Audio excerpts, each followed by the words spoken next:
For the most wild, yet most homely narrative which I am about to pen, I neither expect nor solicit belief. Mad indeed would I be to expect it, in a case where my very senses reject their own evidence. Yet, mad am I not, and very surely do I not dream. But tomorrow I die, and today I would unburthen my soul. My immediate purpose is to place before the world, plainly, succinctly, and without comment, a series of mere household events. In their consequences, these events have terrified, have tortured, have destroyed me. Yet I will not attempt to expound them. To me, they have presented little but horror. To many they will seem less terrible than Baroque's. Hereafter, perhaps, some intellect may be found which will reduce my phantasm to the commonplace, some intellect more calm, more logical, and far less excitable than my own, which will perceive, in the circumstances I detail with awe, nothing more than an ordinary succession of very natural causes and effects. From my infancy I was noted for the docility and humanity of my disposition. My tenderness of heart was even so conspicuous as to make me the jest of my companions. I was especially fond of animals, and was indulged by my parents with a great variety of pets. With these I spent most of my time, and never was so happy as when feeding and caressing them. This peculiarity of character grew with my growth, and in my manhood, I derived from it one of my principal sources of pleasure. To those who have cherished an affection for a faithful and sagacious dog, I need hardly be at the trouble of explaining the nature or the intensity of the gratification thus derivable. There is something in the unselfish and self-sacrificing love of a brute, which goes directly to the heart of him who has had frequent occasion to test the paltry friendship and gossamer fidelity of mere man. I married early, and was happy to find in my wife a disposition not uncongenial with my own. Observing my partiality for domestic pets, she lost no opportunity of procuring those of the most agreeable kind. We had birds, goldfish, a fine dog, rabbits, a small monkey, and a cat. This latter was a remarkably large and beautiful animal, entirely black, and sagacious to an astonishing degree. In speaking of his intelligence, my wife, who at heart was not a little tinctured with superstition, made frequent allusion to the ancient popular notion, which regarded all black cats as witches in disguise. Not that she was ever serious upon this point, and I mention the matter at all for no better reason than that it happens, just now, to be remembered. Pluto, this was the cat's name, was my favorite pet and playmate. I alone fed him, and he attended me wherever I went about the house. It was even with difficulty that I could prevent him from following me through the streets. Our friendship lasted, in this manner, for several years, during which my general temperament and character, through the instrumentality of the fiend intemperance, had, I blush to confess it, experienced a radical alteration for the worse. I grew, day by day, more moody, more irritable, more regardless of the feelings of others. I suffered myself to use intemperate language to my wife. At length, I even offered her personal violence. My pets, of course, were made to feel the change in my disposition. I not only neglected, but ill-used them.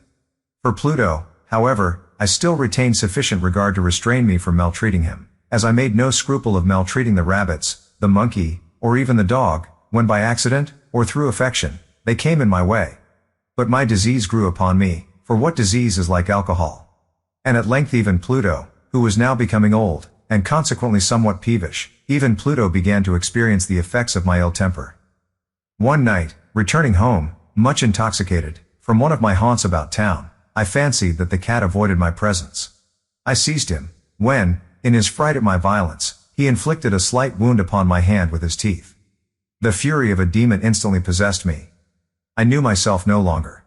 My original soul seemed, at once, to take its flight from my body, and a more than fiendish malevolence, gin-nurtured, thrilled every fiber of my frame. I took from my waistcoat pocket a penknife, opened it, grasped the poor beast by the throat, and deliberately cut one of its eyes from the socket. I blush, I burn, I shudder, while I pen the damnable atrocity. When reason returned with the morning, when I had slept off the fumes of the night's debauch, I experienced a sentiment half of horror, half of remorse, for the crime of which I had been guilty, but it was, at best, a feeble and equivocal feeling, and the soul remained untouched. I again plunged into excess, and soon drowned in wine all memory of the deed. In the meantime the cat slowly recovered. The socket of the lost eye presented, it is true, a frightful appearance, but he no longer appeared to suffer any pain. He went about the house as usual, but, as might be expected, fled in extreme terror at my approach. I had so much of my old heart left, as to be at first grieved by this evident dislike on the part of a creature which had once so loved me. But this feeling soon gave place to irritation. And then came, as if to my final and irrevocable overthrow, the spirit of perverseness. Of this spirit philosophy takes no account. Yet I am not more sure that my soul lives, than I am that perverseness is one of the primitive impulses of the human heart, one of the indivisible primary faculties, or sentiments, which give direction to the character of man. Who has not, 100 times, found himself committing a vile or a silly action, for no other reason than because he knows he should not? Have we not a perpetual inclination, in the teeth of our best judgment, to violate that which is law, merely because we understand it to be such? This spirit of perverseness, I say, came to my final overthrow. It was this unfathomable longing of the soul to vex itself, to offer violence to its own nature, to do wrong for the wrong's sake only, that urged me to continue and finally to consummate the injury I had inflicted upon the unoffending brute. One morning, in cool blood, I slipped a noose about its neck and hung it to the limb of a tree, hung it with the tears streaming from my eyes, and with the bitterest remorse at my heart, hung it because I knew that it had loved me, and because I felt it had given me no reason of offense, hung it because I knew that in so doing I was committing a sin, a deadly sin that would so jeopardize my immortal soul as to place it, if such a thing were possible, even beyond the reach of the infinite mercy of the most merciful and most terrible God. On the night of the day on which this cruel deed was done, I was aroused from sleep by the cry of fire. The curtains of my bed were in flames. The whole house was blazing. It was with great difficulty that my wife, a servant, and myself, made our escape from the conflagration. The destruction was complete. My entire worldly wealth was swallowed up, and I resigned myself thenceforward to despair. I am above the weakness of seeking to establish a sequence of cause and effect, between the disaster and the atrocity. But I am detailing a chain of facts, and wish not to leave even a possible link imperfect. On the day succeeding the fire, I visited the ruins. The walls, with one exception, had fallen in. This exception was found in a compartment wall, not very thick, which stood about the middle of the house, and against which had rested the head of my bed. The plastering had here, in great measure, resisted the action of the fire, a fact which I attributed to its having been recently spread. About this wall a dense crowd were collected, and many persons seemed to be examining a particular portion of it with very minute and eager attention. The words strange, singular, and other similar expressions, excited my curiosity. I approached and saw, as if graven in bas relief upon the white surface, the figure of a gigantic cat. The impression was given with an accuracy truly marvelous. There was a rope about the animal's neck. When I first beheld this apparition, for I could scarcely regard it as less, my wonder and my terror were extreme. But at length reflection came to my aid. The cat, I remembered, had been hung in a garden adjacent to the house. Upon the alarm of fire, this garden had been immediately filled by the crowd, by some one of whom the animal must have been cut from the tree and thrown, through an open window, into my chamber. This had probably been done with the view of arousing me from sleep. The falling of other walls had compressed the victim of my cruelty into the substance of the freshly spread plaster, the lime of which, with the flames, and the ammonia from the carcass, had then accomplished the portraiture as I saw it. Although I thus readily accounted to my reason, if not altogether to my conscience, for the startling fact just detailed, it did not the less fail to make a deep impression upon my fancy. For months I could not rid myself of the phantasm of the cat, and, during this period, there came back into my spirit a half-sentiment that seemed, but was not, remorse. I went so far as to regret the loss of the animal, and to look about me, among the vile haunts which I now habitually frequented, for another pet of the same species, and of somewhat similar appearance, with which to supply its place. One night as I sat, half stupefied, in a den of more than infamy, my attention was suddenly drawn to some black object, reposing upon the head of one of the immense hogsheads of gin, or of rum, which constituted the chief furniture of the apartment. I had been looking steadily at the top of this hogshead for some minutes, and what now caused me surprise was the fact that I had not sooner perceived the object thereupon. I approached it, and touched it with my hand. It was a black cat, a very large one, fully as large as Pluto, and closely resembling him in every respect but one. Pluto had not a white hair upon any portion of his body, but this cat had a large, although indefinite splotch of white, covering nearly the whole region of the breast. Upon my touching him, he immediately arose, purred loudly, rubbed against my hand, and appeared delighted with my notice. This, then, was the very creature of which I was in search. I at once offered to purchase it of the landlord, but this person made no claim to it, knew nothing of it, had never seen it before. I continued my caresses, and, when I prepared to go home, the animal evinced a disposition to accompany me. I permitted it to do so, occasionally stooping and patting it as I proceeded. When it reached the house, it domesticated itself at once, and became immediately a great favorite with my wife. For my own part, I soon found a dislike to it arising within me. This was just the reverse of what I had anticipated. But, I know not how or why it was, its evident fondness for myself rather disgusted and annoyed. By slow degrees, these feelings of disgust and annoyance rose into the bitterness of hatred. I avoided the creature, a certain sense of shame, and the remembrance of my former deed of cruelty, preventing me from physically abusing it. I did not, for some weeks, strike, or otherwise violently ill-use it, but gradually, very gradually, I came to look upon it with unutterable loathing, and to flee silently from its odious presence, as from the breath of a pestilence. What added, no doubt, to my hatred of the beast, was the discovery, on the morning after I brought it home, that, like Pluto, it also had been deprived of one of its eyes. This circumstance, however, only endeared it to my wife, who, as I have already said, possessed, in a high degree, that humanity of feeling which had once been my distinguishing trait, and the source of many of my simplest and purest pleasures. With my aversion to this cat, however, its partiality for myself seemed to increase. It followed my footsteps with a pertinacity which it would be difficult to make the reader comprehend. Whenever I sat, it would crouch beneath my chair, or spring upon my knees, covering me with its loathsome caresses. If I arose to walk, it would get between my feet and thus nearly throw me down, or, fastening its long and sharp claws in my dress, clamber, in this manner, to my breast. At such times, although I longed to destroy it with a blow, I was yet withheld from so doing, partly by a memory of my former crime, but chiefly, let me confess it at once, by absolute dread of the beast. This dread was not exactly a dread of physical evil, and yet I should be at a loss how otherwise to define it.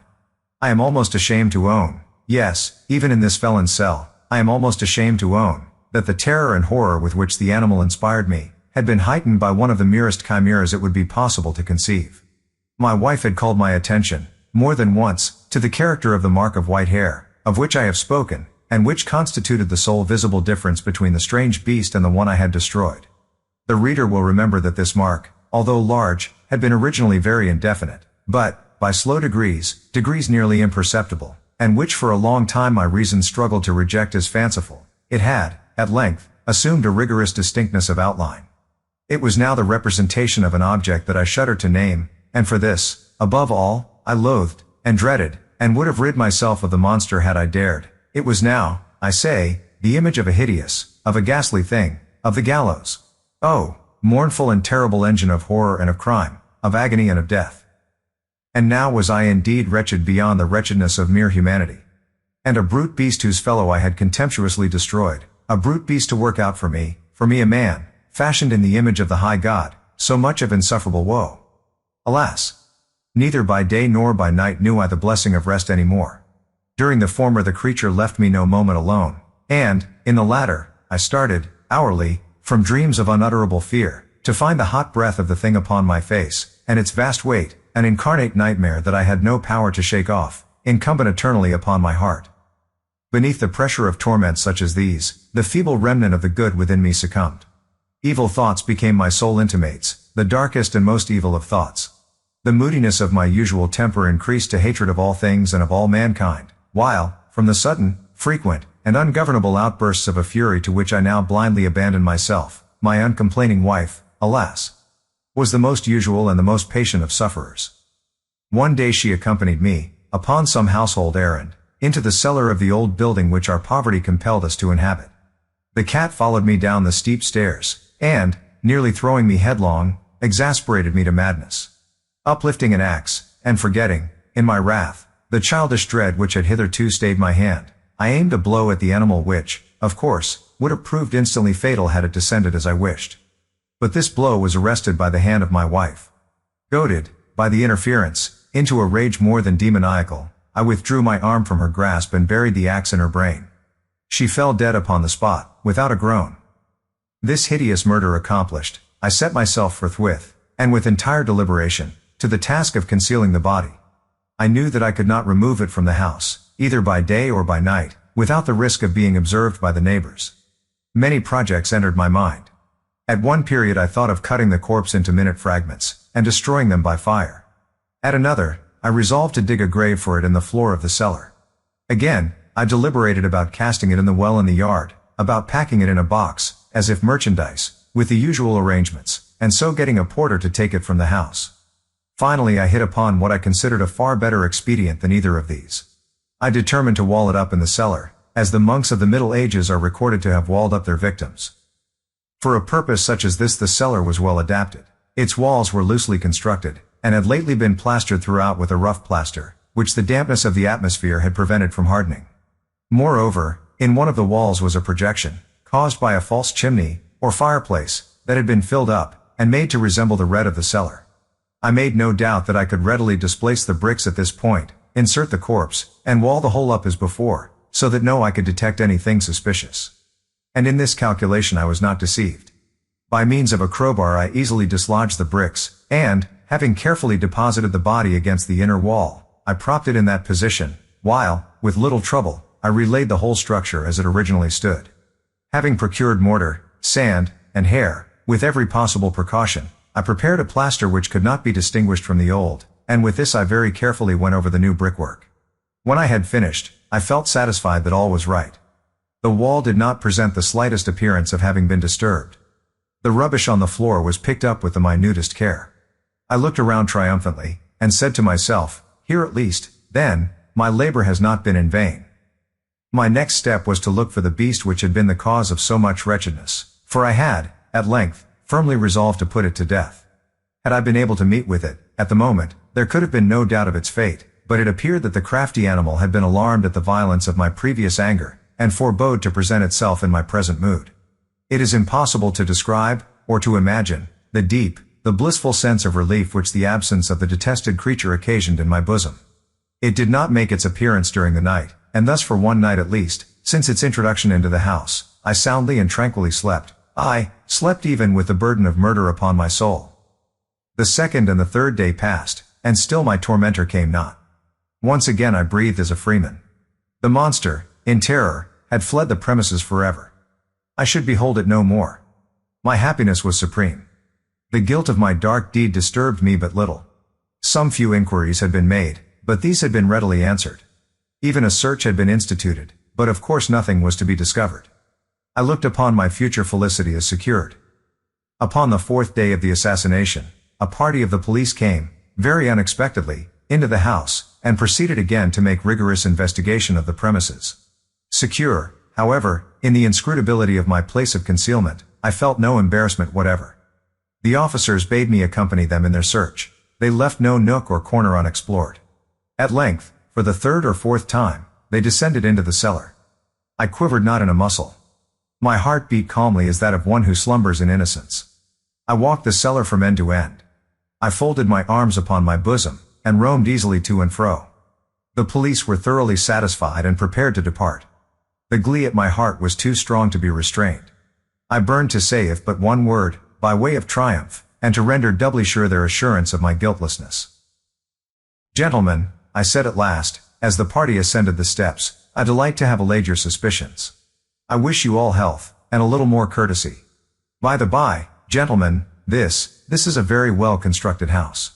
In the rabid desire to say something easily, I scarcely knew what I uttered at all. I may say an excellently well-constructed house. These walls, are you going, gentlemen? These walls are solidly put together, and here, through the mere frenzy of bravado, I rapped heavily, with a cane which I held in my hand, upon that very portion of the brickwork behind which stood the corpse of the wife of my bosom. But may God shield and deliver me from the fangs of the arch-fiend. No sooner had the reverberation of my blows sunk into silence, than I was answered by a voice from within the tomb. By a cry, at first muffled and broken, like the sobbing of a child, and then quickly swelling into one long, loud, and continuous scream, utterly anomalous and inhuman, a howl, a wailing shriek, half of horror and half of triumph, such as might have arisen only out of hell, conjointly from the throats of the damned in their agony and of the demons that exult in the damnation. Of my own thoughts it is folly to speak. Swooning, I staggered to the opposite wall. For one instant the party upon the stairs remained motionless, through extremity of terror and of awe. In the next, a dozen stout arms were toiling at the wall. It fell bodily. The corpse, already greatly decayed and clotted with gore, stood erect before the eyes of the spectators. Upon its head, with red extended mouth and solitary eye of fire, sat the hideous beast whose craft had seduced me into murder, and whose informing voice had consigned me to the hangman. I had walled the monster up within the tomb.